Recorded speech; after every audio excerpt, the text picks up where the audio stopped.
Maju dikit boleh. Ji, sini noh. Datuk sini noh. Isi sini. Iya, jadi sistem halakoh. Halakoh itu muter. Nah.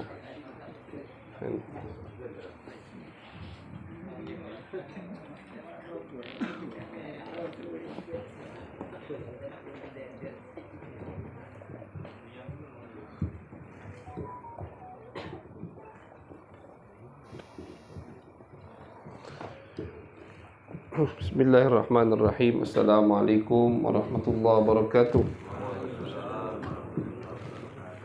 Al-Fatihah ila ruh habibina wa syafi'ina sayyidina Rasulillah sallallahu alaihi wasallam wa alihi wa ashabihi wa azwajihi wa ikhwanihi minal anbiya wal mursalin thumma ila ruh masyayikhina wa liman lahu haqqun alaina khususan muallifu hadzal kitab al-imam al-alim al-allamah المحدث أبويا السيد محمد علوي المالكي الحسني بأن الله يغفر لهم ويرحمهم ويعلي درجاتهم في الجنة وينفعنا بأسرارهم وأنوارهم وعلومهم وبركاتهم في الدين والدنيا والآخرة بسر الفاتحة.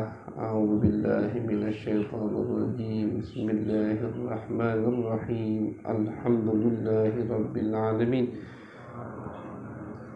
مالك يوم الدين إياك نعبد اهدنا الصراط المستقيم صراط الذين الضالين آمين. بسم الله الرحمن الرحيم. الحمد لله رب العالمين وبه نستعين على أمور الدنيا والدين وصلى الله على سيدنا محمد خاتم النبيين وعلى آله وصحبه أجمعين. قال رب اشرح لي صدري ويسر لي أمري واحلل عقدة من لساني يفقه قولي وسدد لساني واهد قلبي بجاه النبي والآل والصحب. قالوا سبحانك لا علم لنا إلا ما علمتنا إنك أنت العليم الحكيم. اللهم صل على سيدنا محمد الفاتح لما أغلق والخاتم لما سبق ناصر الحق بالحق والهادي إلى صراطك المستقيم وعلى آله حق قدره ومقداره العظيم. أما بعد. Alhamdulillah, ma'asyiral hadirin, jamaah yang dirahmati, yang diberkahi oleh Allah Subhanahu wa taala. Alhamdulillah, kita dikumpulkan oleh Allah Subhanahu wa taala di malam yang berkah insyaallah, di rumah yang berkah insyaallah. Ini pembukaan atau majelis ketiga di Desa Pemulutan ini. Mudah-mudahan kita selalu diberikan istiqamah oleh Allah Subhanahu wa taala. Yang ngajar istiqamah, yang hadir juga istiqamah. Amin amin ya rabbal alamin. Ma'asyiral hadirin, di malam Selasa minggu kedua, jadi tetapkan minggu kedua ya. Di minggu kedua insyaallah kita akan kaji daripada kitab Mafahim Yajibu an Tusahhah. Mafahim Yajibu an Tusahhah. Ya, kitab ini mungkin antum semua tahu, karya daripada Al-Imam Guru Besar Al-Muhaddits Abuya Sayyid Muhammad Alawi Al-Maliki Al-Hasani. Nah ini pengarang kitab yang akan kita baca. Nah, ini di sini tengah tuh abahnya, yang sini anaknya, itu guru Al-Fakir. Ya, jadi Al-Fakir berguru dengan anak dari pengarang kitab ini. Dan alhamdulillah kitab ini pernah kita baca dengan guru kita Abuya Sayyid Ahmad bin Muhammad Alawi Al-Maliki. Ya, beliau baca dengan ayahnya begitu. Jadi nyambung alhamdulillah silsilah sanad daripada kitab yang kita baca di malam hari ini. Yang belum punya, kalian punya, insyaallah bulan depan dibawa. Yang belum punya, kata Habib Ahmad, lagi dipesan. Ya, insyaallah kalau yang ingin mengikuti dengan kitab, ya ahsan, kita pelajari. Jadi kita bahas per lafaz atau setiap hadis di dalam babnya, kita bahas 1, 2, 3 hadis. Karena sedikit kita berbicara tentang kitab ini, Mafahim Yajibu an Tusahhah, bahwasanya kitab ini dikarang oleh Abuya Sayyid Muhammad Alawi Al-Maliki Al-Hasani untuk meluruskan sebagian pemahaman yang sesat. Pemahaman-pemahaman yang sesat yang beliau hidup di dalam situasi keadaan pemahaman, di tengah-tengah pemahaman sesat tersebut. Mungkin kita di sini tidak, di Indonesia, tapi beliau tinggal di tengah-tengah pemahaman yang sesat. Pemahaman yang sesat atau terhadap Nabi besar Muhammad SAW. Kebanyakan mereka itu tidak tahu, tidak bisa menghormati daripada Nabi besar Muhammad SAW. Makanya beliau kasih judulnya mafahim. Apa itu mafahim? Pemahaman-pemahaman yajibu antusohah, yang harus diluruskan, kata beliau. Pemahaman-pemahaman yang harus diluruskan. Jadi beliau melihat, beliau menyaksikan, beliau langsung berbaur dengan ulama-ulama yang mempunyai pemahaman sesat tadi. Langsung berhadapan. Bahkan beliau tidak takut untuk adu argumen. Untuk adu argumen tidak takut Abuya Sayyid Muhammad. Beliau itu pernah menghadapi puluhan ulama dari pemahaman sesat tadi, beliau sendirian. Bayangkan, beliau sendirian menghadapi puluhan ulama dan semuanya terdiam, tidak bisa menjawab daripada argumen Abuya Sayyid Muhammad Alawi Al-Maliki Al-Hasani. Abuya Sayyid Muhammad ini terkenal cerdasnya, luar biasa cerdasnya. Beliau itu ketika SMP, Sanawiyah SMP bahasa kitanya, itu keluar dari sekolah. Kenapa keluar dari sekolah? Karena beliau merasa yang diajari di sekolah itu sudah beliau tahu semua. Jadi beliau keluar dari Sanawiyah, dari Sanawiyah Madrasatul Falah. Lalu ada nama sekolah Al-Falah di mana, di Mekah sana. Keluar beliau. Kenapa keluar? Karena tahu kan udah yang diajari sama guru. Keluar, akhirnya belajar dengan guru lain yang lebih alim, sehingga beliau bisa ngikut masuk ke Universitas Al-Azhar di Mesir dan mendapatkan gelar doktor termuda dari Saudi. Dari Saudi Arabia yang mendapatkan gelar doktor termuda, yaitu pertama kali adalah Abuya Sayyid Muhammad Alawi Al-Maliki Al-Hasani. Cerdas, luar biasa. Maka dari itu beliau tidak punya teman seumuran dengan beliau. Temannya itu teman ayahnya. Teman ayahnya. Karena tidak nyambung kalau ngomong sama yang seumuran. Harus ngomong sama yang lebih tinggi daripada otak beliau. Cerdas, luar biasa. Sayyid Muhammad. Dari zaman ayahnya beliau sudah menghadapi situasi pemahaman sesat tadi. Ayahnya meninggal, Sayyid Alawi, terus beliau mujahadah. Bayangkan, cuman ada satu ulama, yang lain berbeda, bertentangan dengan dia. Jadi Abuya sendirian, Abuya Sayyid Muhammad itu sendirian di Mekah yang berani komentar. Banyak daripada habaib, ada daripada keluarga-keluarga yang pemahamannya ahlu sunnah wal jamaah, cuman tidak bisa untuk komentar dengan alasan-alasan tertentu. Bukan penakut, bukan, punya alasan tertentu tidak bisa komentar. Abuya Sayyid Muhammad, beliaulah satu orang, satu-satunya yang bisa meluruskan dengan jelas di depan ramai pemahaman-pemahaman yang harus diluruskan. Jadi di muhadharahnya, di majelis ta'limnya, baik di acara TV, di rekaman radio, beliau ikut semua, beliau luruskan semua daripada pemahaman-pemahaman yang sesat tadi. Akhirnya wallahu alam, Al-Fakir kurang tahu tahun berapa kitab ini selesai beliau tulis. Semua pemahaman sesat tadi beliau kumpulkan dan beliau tuliskan atau beliau kumpulkan dalil-dalil untuk membantah daripada pemahaman-pemahaman yang sesat tadi. Jadilah kitab ini Mafahim Yajibu Antusohah, pemahaman-pemahaman yang harus diluruskan. Beliau karang kitab ini, beliau kumpulkan, tidak langsung dicetak, tapi beliau kirim ke ulama-ulama dunia. Makanya kalau yang punya kitab nanti, ini dari halaman 14 sampai halaman 100 itu semua kata pengantar atau sambutan dari ulama-ulama dunia untuk pengantar kitab ini. Kadang-kadang ada kata pengantar dari Dr. Fulan, dari ini, ini. Dan itu tidak disebutkan semua sama beliau. Jadi yang disebutkan sama beliau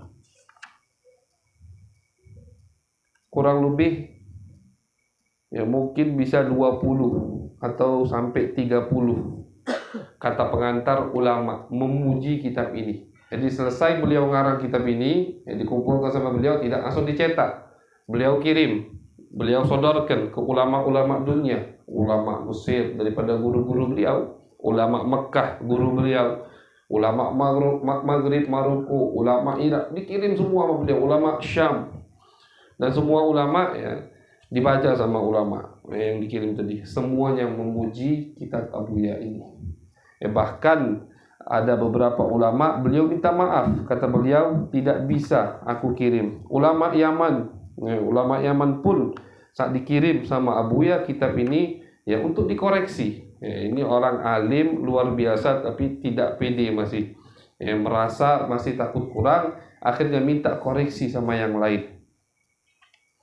Sampai di akhir Abuya minta maaf, kata Abuya, kami minta maaf kepada beberapa ulama yang tidak kami sebutkan kata pengantarnya di kitab ini, karena kalau kami sebutkan semua, kata Abuya, maka akan terlalu tebal kitab ini. Termasuk yang tidak beliau sebutkan, Muhaddithul Maghrib, Muhaddithud Dunya, Syekh Sayyid Abdullah bin Muhammad Siddiq Al-Ghimari, ini muhaddis terkenal di Maroko. Ada lagi dari Indonesia, Al-Habib As-Sayyid Muhammad bin Ali Al-Habsyi Kuitang. Termasuk yang dikirim sama Abuya kitab ini, dan beliau tulis kata pengantar tapi tidak cukup lagi untuk disebutkan sama Abuya. Dan juga Al-Habib Ad-Da'i Ilallah Al-Qutub Al-Habib Abdul Qadir As-Segaf juga nulis daripada kata pengantar untuk kitab ini. Jadi kitab ini dijempoli oleh semua ulama dunia. Bahkan semua ulama senang ketika muncul kitab ini, karena alhamdulillah semua pemahaman sesat jawabannya ada di kitab ini. Jadi semua pemahaman yang sesat dari kelompok tersebut itu jawabannya ada di dalam kitab ini. Bahkan mereka pun gempar pas kitab ini muncul, ketakutan. Kenapa ketakutan? Semua jelas sudah. Jadi kata beliau, yang baca kitab ini tidak mau kembali dari pemahaman sesatnya, berarti itu orang punya sifat sombong. Kenapa? Karena sangat jelas sekali dalil-dalilnya dari Al-Quran, dari hadis Nabi besar Muhammad Sallallahu Alaihi Wasallam. Dah baca masih tidak galak kembali, masih tidak mau mengakui, itu berarti sombong, kata Abuya. Saking jelasnya isi kitab ini. Sebagian ulama dari mereka ingin membuat atau membantah kitab ini dengan karangan lagi. Dikaranglah mafahim yajibu an tusahhah. Jadi mafahimnya pemahaman yang harus meluruskan kitab pemahaman yang harus diluruskan. Sebagian ulama, tapi kitabnya baru beredar, akhirnya dicegah sama pemerintah sana karena kitab isinya fitnah, isinya cuma adu domba, bukan seperti kitab beliau. Tidak ada argumen yang kuat di dalam kitab tersebut, sempat tersebar, kemudian ditarik dari pasar dan tidak boleh disebarkan lagi. Sedangkan kitab beliau sampai sekarang tersebar ke seluruh dunia, diterjemahkan ke bahasa Inggris, ada bahasa Turki, ada bahasa Melayu, Indonesia, Malaysia, diterjemahkan. Bahkan kalau tidak salah ada terjemahan bahasa India kitab ini. Kenapa? Karena semua orang merasa butuh. Pemahaman sesat bukan hanya di Mekah, bukan hanya di Madinah. Pemahaman sesat ini juga kemana-mana. Jadi yang menghadapi pemahaman sesat tersebut butuh dengan argumen, butuh dengan dalil untuk membantahnya. Mereka tidak usah susah-susah lagi nyari kitab-kitab hadis untuk bantah. Sudah ada semua dari kitab Abuya Sayyid Muhammad Alawi Al-Maliki Al-Hasani rahimahullahu ta'ala. Maka dari itu diterjemahkan ke beberapa bahasa kitab ini. Jadi kitab ini tersebar ke seluruh dunia, bukan hanya di Indonesia, bahkan ke Inggris, ke Yaman, ke mana-mana kitab ini. Semua orang rata-rata punya kitab ini, yaitu karangan yang luar biasa dari Abuya Sayyid Muhammad Alawi Al-Maliki Al-Hasani rahimahullah ta'ala. Jadi insyaallah di malam Selasa dari minggu kedua kita akan mengkaji, membahas, membaca sedikit daripada apa yang dituliskan oleh Abuya Sayyid Muhammad Alawi Al-Maliki Al-Hasani. Kenapa? Karena kita butuh benteng. Kita juga butuh benteng. Mungkin Ustaz belum ada pemahaman sesat tersebut di desa kami. Alhamdulillah kalau tak kati alhamdulillah. Cuman tetap butuh benteng. Kalau tak kati benteng akhirnya kebobolan masuk, susah. Kalau sudah masuk nak dikeluarkan lagi agak susah. Sebelum masuk jangan boleh masuk. Bagaimana kita melarang mereka untuk tidak masuk? Dengan kita menguatkan benteng kita. Benteng kita bukan dengan pagar, bukan dengan besi, benteng kita dengan ilmu, benteng kita dengan ayat suci Al-Quran, hadis-hadis Nabi besar Muhammad sallallahu alaihi wasallam. Itu senjata kita, itu benteng kita. Dengan ilmu, tidak ada yang lain. Bukan dengan itu, bukan dengan ini, bukan. Benteng kita, benteng akidah kita, kita membentengi pemahaman kita, membentengi akidah keluarga kita. Takut mungkin keluarga kita ada yang tidak hadir di sini. Ketika kita belajar, kita bisa mengarahkan mereka. Kita bisa membetulkan kalau ada pemahaman sesat yang mereka dengar. Kata ma'asyarul hadirin, sekarang ini pemahaman sesat yang didengar tidak harus orangnya datang ke kampung. Tidak harus datang ke Pemulutan nak nyebar ke pemahaman sesat. Cak kita dari Palembang, tidak harus. Sekarang ini orang ingin menyebarkan pemahaman sesat, cukup dengan sekali klik tersebar langsung. Dari YouTube, dari Instagram, dari Facebook, dari macam-macam sosmed itu semua masuk sekarang. Walaupun sinyal susah-susah masih membuka YouTube kan, masih buka Instagram. Dari situlah pemahaman sesat masuk. Na'udzubillah min dzalik. Berapa banyak orang mendapati anaknya, saudaranya terkena pemahaman sesat dari sosmed. Kejut dia akhirnya ngadu, Ustaz, adik kami begini. Kenapa? Kalau galak dengar video dari rekaman grup, belum lagi grup WhatsApp, macam-macam rekaman dikirim di situ. Maka dari itu kita butuh dengan ilmu. Kita di zaman akhir ini lebih butuh dengan ilmu daripada yang lain. Butuh sekali dengan ilmu. Butuh sekali dengan ilmu karena pemahaman sesat tadi sangat luar biasa, sudah menyeluruh kemana-mana. Na'udzubillah min dzalik. Mudah-mudahan kita selalu dijaga oleh Allah, keluarga kita dijaga oleh Allah Subhanahu wa taala, desa kita, orang yang kita sayangi dijaga pemahamannya, dijaga akidahnya oleh Allah Subhanahu wa taala. Amin. Amin ya rabbal alamin.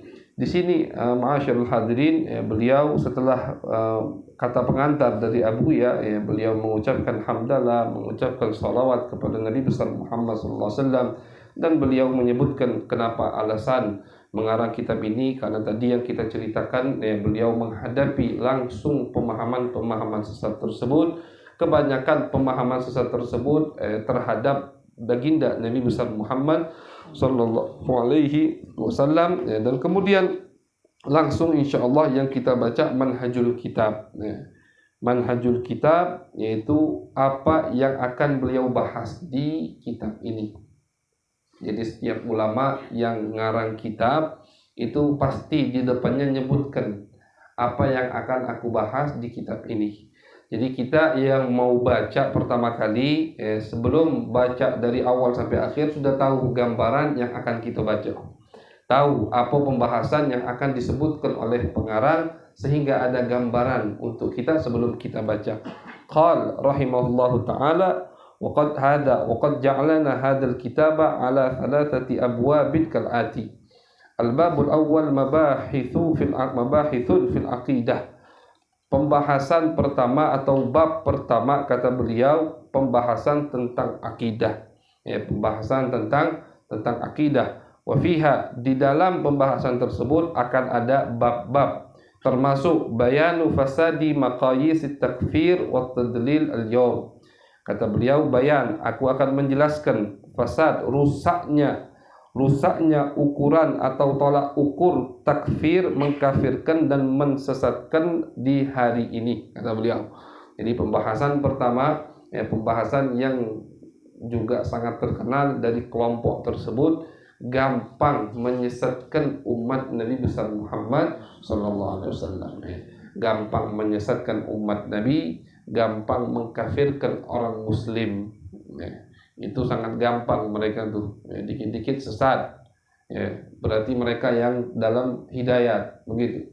Dikit-dikit kafir, keluar dari agama Islam, berarti mereka yang muslim. Na'udzubillah min dalik. Sayyidina Utsman bin Affan, beliau berkata, aku, kata Sayyidina Utsman, mendingan salah memasukkan orang kafir ke Islam daripada aku salah mengeluarkan orang Islam dari agama Islam. Mendingan yang pertama, kata beliau, mendingan salah masukkan wong ke surga daripada salah masukkan wong ke neraka. Jadi mendingan kita salah, kita kira dia muslim, ternyata dia bukan muslim. Mendingan itu daripada kita menuduh orang muslim dia, kita tuduh dia bukan muslim. Na'udzubillah min dzalik. Karena akan kembali kepada kita, kata Nabi besar Muhammad SAW. Barang siapa yang mengatakan kepada saudaranya, ya kafir, wahai orang kafir, maka itu kembali kepada yang berbicara, kata Nabi besar Muhammad SAW. Nah, mereka ini sifat mereka atau ciri khas mereka gampang yang kita ketahui. Bagaimana gampangnya? Cepat menyesatkan umat Nabi besar Muhammad SAW. Oh, ini sesat, ini bid'ah, ini kafir, ini keluar, ini musyrik, ke kuburan musyrik, nyembah berhala sama bid'ah. Itu cepat di lidah mereka mengeluarkan umat Nabi Muhammad dari agama Nabi besar Muhammad sallallahu alaihi wasallam. Maka dari itu pembahasan pertama insyaallah yang akan dibahas oleh beliau, pembahasan tersebut. Al-babu tsani, bab kedua, mabahitsun nabawiyyatin. Pembahasan yang berkaitan tentang Nabi besar Muhammad sallallahu alaihi wasallam. Wa fiha, di dalam bab tersebut, khasaisun Nabi sallallahu alaihi wasallam, khususiyah, kelebihan-kelebihan yang Allah berikan untuk Nabi. Wa haqiqatun nubuwah, apa itu hakikat kenabian. Wa haqiqatul basyariyah, apa itu hakikat manusia Nabi. Karena pemahaman atau kelompok yang sesat ini, mereka itu menganggap Nabi sama seperti dirinya. Itu masalahnya di situ. Masalah pertama kali mereka menganggap Nabi itu sama dengan dirinya. Mereka dari ayat suci Al-Quran, oh Nabi itu manusia seperti kita. Qul innama ana basyarun. Allah yang mengatakan, kata mereka ini, Allah yang mengatakan di Al-Quran, katakan kepada umatmu wahai Muhammad, sesungguhnya aku ini hanya manusia biasa. Nah, kata Abu Ya dan kata ulama-ulama yang lain, mereka tidak melanjutkan ayat atau lafaz setelahnya. Qul innama ana basyarun yuha ilai. Dan diteruskan, hanya menyebutkan, hanya mereka menyampaikan kepada masyarakat Nabi itu manusia biasa. Tapi mereka tidak teruskan lafaz setelah ayat tersebut. Yuha ilai, tapi aku diberi utusan oleh Allah, diberi wahyu oleh Allah Subhanahu wa ta'ala. Jadi mereka melihat basyariyah Nabi, tidak melihat nabawiyah Nabi besar Muhammad sallallahu alaihi wasallam. Ini masalahnya di situ. Maka dari itu mereka sama Nabi kurang ajar. Mereka berani mengatakan Nabi sudah meninggal, tidak ada manfaat mudarat. Mereka berani melarang kita untuk tabarruk dengan Nabi besar Muhammad SAW. Kenapa? Karena mereka tertutup matanya dari nabawiyah Nabi besar Muhammad SAW. Nabi Muhammad manusia. Nabi Muhammad ya'kul wa yashrab, makan minum. Nabi Muhammad menikah. Nabi Muhammad buang air seperti manusia biasa. Cuman jangan lupakan yuha ilaihi. Nabi Muhammad adalah utusan Allah Subhanahu wa ta'ala yang Allah berikan kepadanya kelebihan-kelebihan yang tidak Allah berikan kepada basyariyah, manusia selain Nabi besar Muhammad sallallahu alaihi wasallam. Maka dari itu, bab kedua setelah beliau membahas bab akidah, bab kedua yang beliau bahas adalah apa? Adalah khususiyah, kelebihan Nabi besar Muhammad SAW. Nabi Muhammad punya kelebihan yang banyak, luar biasa. Al-Imam As-Suyuti mengarang 2 jilid kitab Khasaisul Kubra. Apa itu Khasaisul Kubra? Kelebihan Nabi besar Muhammad SAW. 2 jilid. 1 jilidnya macam ini. 2 kitab dengan sanad, bukan omongan istilahnya omongan palsu, bukan, dengan sanadnya sampai ke Nabi besar Muhammad SAW. Kelebihan-kelebihan yang Allah berikan untuk Nabi besar Muhammad SAW. Nah, mereka tertutup dari itu. Mereka tidak tahu kelebihan Nabi besar Muhammad SAW. Mereka mendengar, tapi dengar tidak dengan hati. Dengar telinga, dengar masuk kuping kanan, metulah di kuping kanan juga. Tidak sampai metu kuping kiri, tidak. Metu di kuping kanan juga, mental artinya. Tidak masuk hadis-hadis tadi kepada mereka. Maka dari itu mereka berani teriak di depan kuburan Nabi besar Muhammad. Berani mengatakan ke orang yang ziarah ke Nabi, oh Nabi ini sudah meninggal. Berani. Di belakangnya ada maqam Nabi besar Muhammad sallallahu alaihi wasallam. Imam Malik bin Anas itu luar biasa. Beliau tahu kadar atau sedikit tahu tentang Nabi besar Muhammad SAW, karena tidak ada yang tahu kadar Nabi kecuali Allah Subhanahu wa Ta'ala. Imam Malik itu, beliau kalau mau ziarah Nabi tidak menggunakan kalimat kuburan. Dan itu adat orang Madinah sampai sekarang. Mau kemana? Mau ziarah Nabi. Mau kemana? Usallim ala Nabi. Mau beri salam ke Nabi.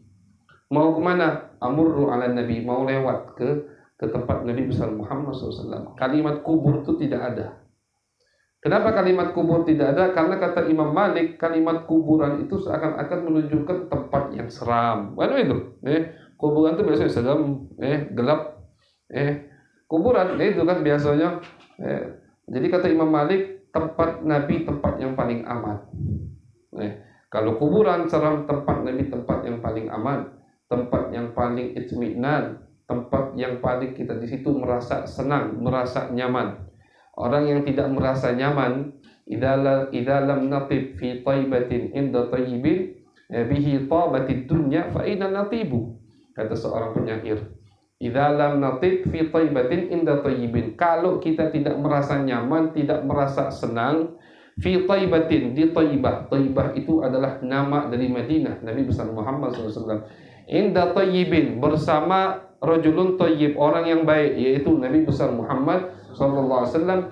Bihi tabatid dunya, yang mana dunia seisinya ini merasa senang dengan Nabi besar Muhammad SAW. Fa aina natibu, maka di mana lagi kita akan merasa nyaman kalau bukan di Thayyibah Madinah, inda tayyibin, bersama Nabi, yang mana dunia dan seisinya nyaman bersama Nabi, maka di mana lagi kita akan merasa kenyamanan dan ketenteraman. Karena itu semua ini yang merasakannya, lebih khusus hati-hati daripada orang yang cinta kepada Nabi besar Muhammad SAW. Ketika umrah sebelum ke Mekah atau dari Mekah ke Madinah, pasti semuanya komentar Madinah lebih enak dari Mekah. Semuanya begitu mengatakan. Madinah ngapa Ustaznya lebih nyaman dari ini. Bahkan ada yang minta Ustaz lain kali lama-lama di Madinah. Padahal judulnya umrah. Umrah itu di Mekah atau Madinah? Umrah di Mekah. Tapi kebanyakan orang minta lamoi di Madinah. Kenapa? Karena merasa nyaman di Madinah. Lain nyamannya di Madinah daripada di Mekah. Apa sebabnya? Kalau panas ma'asyarul hadirin, Mekah itu Madinah itu lebih panas dari Mekah. Kalau panasnya lebih panas. Kalau musim dingin lebih dingin. Madinah itu sampai 0,5 kadang Madinah itu dinginnya. Kalau Mekah 18, 15 paling dingin. Kalau Madinah sampai di bawah 10 sampai 5 dinginnya. Lebih dingin. Panas, lebih panas. Cuman orang merasa nyaman lebih di Madinah daripada di Mekah. Alasannya bukan karena apa-apa. Sama baik, pemandangannya gunung batu. Pemandangannya gurun pasir. Tidak ada pemandangan yang indah. Tapi di Madinah ada Nabi besar Muhammad sallallahu alaihi wasallam. Jadi pembahasan atau bab kedua yaitu adalah pembahasan yang berkaitan dengan Nabi besar Muhammad sallallahu alaihi wasallam dan bagaimana beliau menjelaskan hakikat an-nubuwah wa haqiqatul basyariyah, hakikat kenabian dan hakikat kemanusiaan Nabi besar Muhammad sallallahu alaihi wasallam, wa mafhum at-tabarruk bin Nabi sallallahu alaihi wasallam wa atharih. Dan beliau juga menjelaskan pemahaman yang betul tentang tabarruk, mengambil berkah kepada Nabi dan kepada barang-barang peninggalan Nabi besar Muhammad sallallahu alaihi wasallam. Jadi kalau ada orang yang masuk kepadanya atau kerasukan dengan pemahaman sesat tadi, ya mereka harus kita jelaskan tentang hakikat an-nubuwah, khasais Nabi besar Muhammad sallallahu alaihi wasallam. Jadi pandangan mereka, jadi seperti kata ulama, al-muhib la yahtaj ila dalil. Orang yang sudah cinta sama Nabi tidak butuh dalil lagi.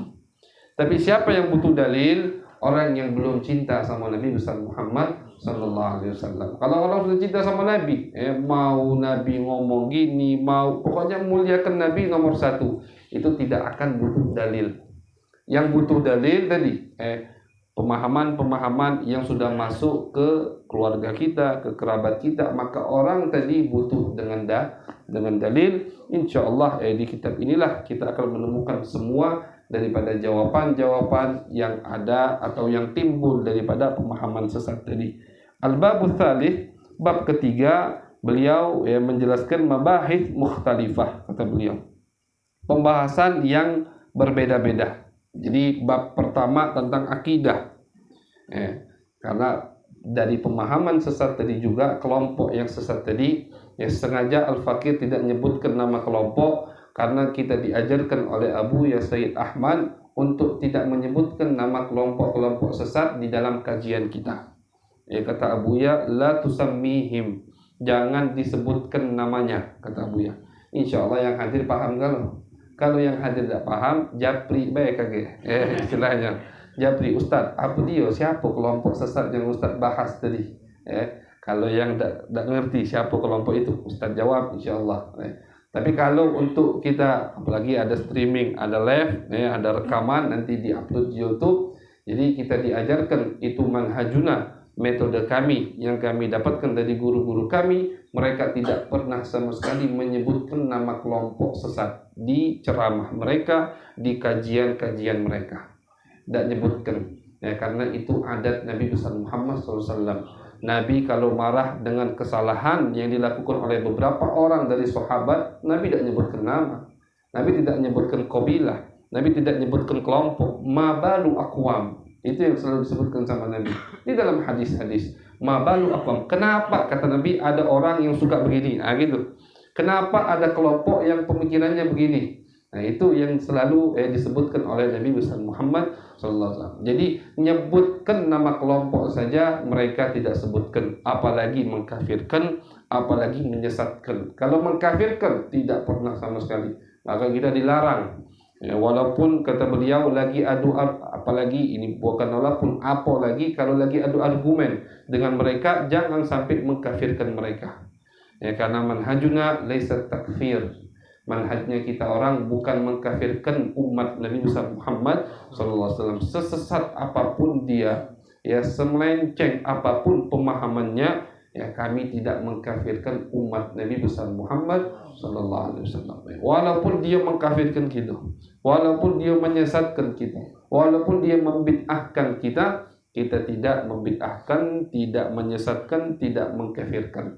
Tapi kita jawab pemahaman sesatnya dengan argumen-argumen yang jelas, sanadnya yang nyambung ke Nabi besar Muhammad SAW. Jadi mereka itu nyebut saja tidak nama kelompok-kelompok yang sesat di kajian mereka. Jadi mungkin ada yang bertanya, ngapa Ustaz tidak disebut sekalian?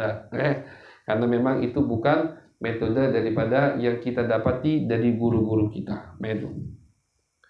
Al-babul tsalits, pembahasan yang ketiga dari kitab ini yang akan dibahas insyaallah, yaitu mabahitsu mukhtalifah, bab-bab yang berbeda. Jadi yang bab pertama tadi masalah akidah, bab kedua masalah hakikat nabawiyah, hakikat basyariyah, hal yang berkaitan tentang Nabi besar Muhammad sallallahu alaihi wasallam. Al-babul tsalits, pembahasan yang ketiga adalah banyak pembahasan yang di dalam bab ketiga ini, termasuk bayanul hayat al-barzakhiyah. Beliau menjelaskan kehidupan di alam barzakh. Ini juga mereka itu banyak salah atau banyak pemahaman sesat yang mereka pahami karena mereka tidak paham hakikat kehidupan barzakh. Ada namanya alam barzakh.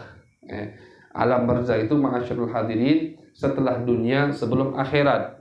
Setelah dunia sebelum akhirat. Itu namanya di tengah-tengah. Yang sudah meninggal di mana sekarang? Alam dunia, bukan di jasad lagi. Di akhirat, belum padang mahsyar. Kita masih di dunia. Ya, di padang mahsyar, di akhirat semua nanti di situ. Terus mereka di mana? Namanya alam barzakh.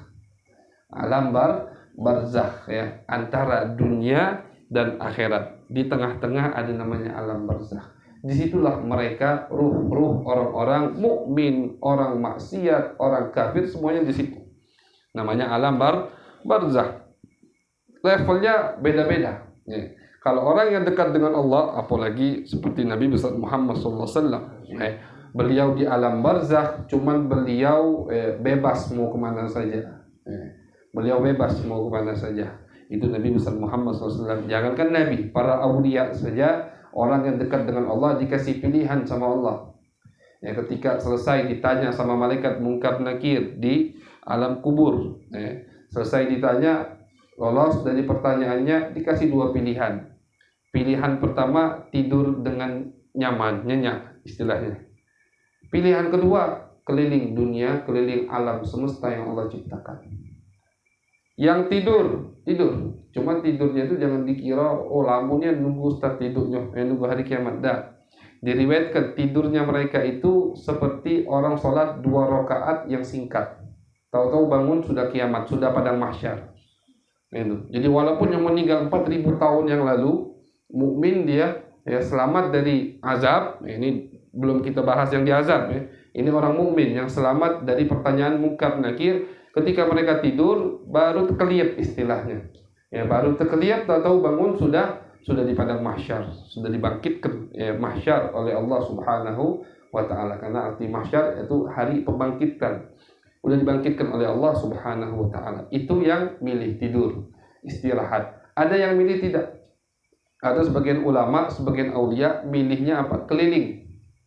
Mereka keliling ke alam dunia, keliling ke alam yang Allah ciptakan, diberikan kebebasan oleh Allah Subhanahu wa taala. Itu para aulia, umat Nabi Muhammad, selain di bawah Nabi levelnya, apalagi Nabi besar Muhammad sallallahu alaihi wasallam. Jadi, yang menutup atau yang menjadikan mereka sesat dalam beberapa pemahaman yang berkaitan dengan Nabi besar Muhammad, karena mereka tidak paham hakikat daripada hayat barzakhiyah, kehidupan di alam barzakh. Itu mereka tidak paham.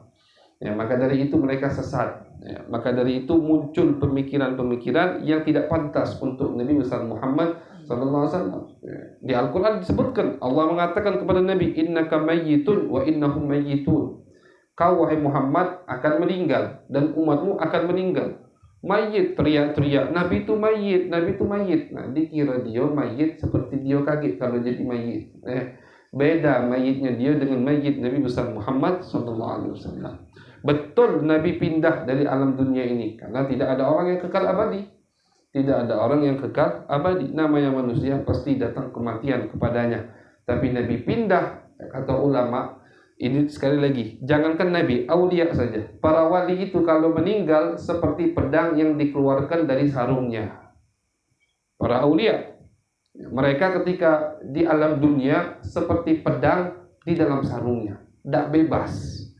Kenapa tidak bebas? Dengan takalif, dengan yang diwajibkan oleh Allah. Banyak kewajiban di dunia. Ada kewajiban sholat, ada kewajiban puasa, ada kewajiban sedekah, ada kewajiban jabar khatir, hadir jenazah, hadir tahlil, ada yang undang tak lama, tak hadir, nak hadir. Kewajiban, belum lagi urusan dunianya, karena mereka juga manusia. Mereka butuh makan minum, butuh cari uang, punya anak istri, punya tanggungan, beban. Jadi seorang wali ketika di alam dunia seperti pedang yang ada di sarungnya. Jadi tidak terlalu bisa ngepuk, bisa, cuman tidak bisa menggal. Bisa menyakiti, bisa. Artinya kalau ada yang kurang ajar, bisa mereka balas istilahnya. Tapi tidak seluas ketika pedang dikeluarkan dari sarungnya. Kapan mereka dikeluarkan dari sarungnya? Ketika mereka meninggal. Ketika ruh mereka berpisah keluar dari jasad mereka, ruh tadi adalah pedang, jasad adalah sarungnya. Itu para wali. Maka dari itu kenapa ada yang kualat, banyak yang kualat dari wali yang sudah meninggal? Karena mereka masih Bahkan mereka pedang aktif, lebih aktif dari sebelumnya. Banyak orang kualat yang mengganggu daripada keturunan orang-orang saleh. Kenapa? Karena kakek-kakeknya masih aktif pedangnya, malah lebih tajam daripada sebelum waktu mereka masih hidup dulu. Itu para wali, apalagi Nabi besar Muhammad sallallahu alaihi wasallam. Maka dari itu, kenapa ketika kita sedang susah, lagi waktu-waktu penting, kita baca salawat Badar. Bertawassul dengan syuhada Badar. Kenapa? Karena mengharapkan mereka datang membantu kita. Ruh mereka datang, maka ruh mereka bisa membasmi daripada musuh-musuh kita, begitu kan?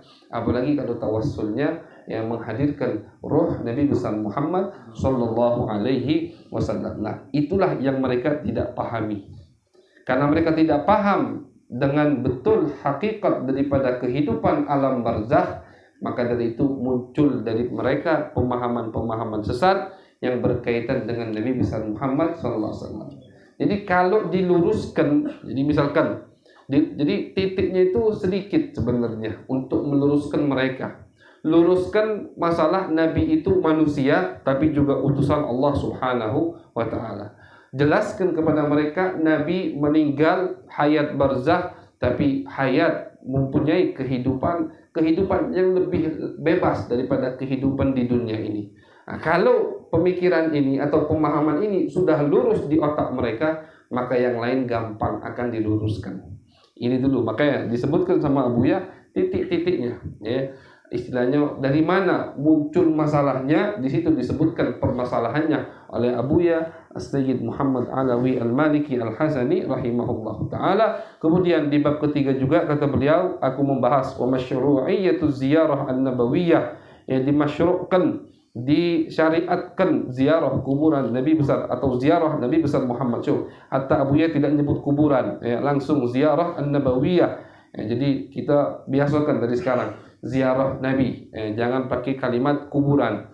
Jadi kata Abuya disyariatkan, arti disyariatkan ada perintah, artinya ada perintah dari Allah atau dari Nabi besar Muhammad sallallahu alaihi wasallam untuk ziarah kepada beliau, wa ma yata'allaqu biha minal athar wal masyahid wal munasabat ad-diniyah, dan apa saja yang berkaitan dengan dimasyru'kan, disyariatkan untuk ziarah kepada Nabi dan ziarah ke tempat-tempat yang pernah dikunjungi oleh Nabi besar Muhammad sallallahu alaihi wasallam. Karena ziarah Nabi, setelah itu kita cari tempat yang pernah dilihat dan dikunjungi oleh Nabi besar Muhammad sallallahu alaihi wasallam. Itu orang cinta kan begitu. Orang cinta kan begitu. Bukan hanya ziarah ke tempat orang yang kita cintai atau ke kuburan yang orang kita cintai, tapi tempat yang pernah mereka kunjungi itu kita ziarahi. Itu kita ziarahi, kita kunjungi. Wal munasabat ad-diniyah, dan acara-acara di dalam agama Islam yang berkaitan atau yang ada ta'alluq dengan Nabi besar Muhammad sallallahu alaihi wasallam, seperti yang sangat terkenal acara peringatan Maulid Nabi besar Muhammad, peringatan Isra Mi'raj, peringatan Nisfu Sya'ban, misalkan peringatan 1 Muharram, pokoknya acara-acara daripada yang ada kaitannya dengan agama Islam, ada kaitannya dengan Nabi besar Muhammad SAW, yang menurut mereka itu adalah acara yang bid'ah. Itu di bab ketiga akan dibahas oleh Abuya Sayyid Muhammad Alawi Al-Maliki Al-Hasani. InsyaAllah bab pertama kita baca mulai di pertemuan yang akan datang. Yang punya kitab, maka tadi dibawa kitabnya, karena kita akan baca insyaAllah per lafaz atau per paragraf kita akan bahas dari kitab ini. Karena kitab ini kitab ilmiah. Sekali lagi, kitab ini kitab ilmiah, bukan hanya isinya bukan nasihat, bukan.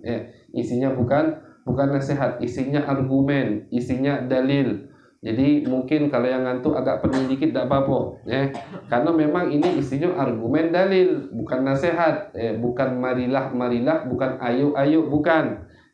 Isinya bukan cerita, ada cerita cuma tidak terlalu banyak, begitu. Isinya argumen, isinya dalil. Maka dari itu, yang apalagi yang bisa baca, alhamdulillah, harus bawa kitab sehingga lebih mantap kita mengikuti kajiannya insyaallah. insyaallah selalu diberikan kesehatan oleh Allah Subhanahu wa taala, istiqamah untuk hadir. Amin ya rabbal alamin.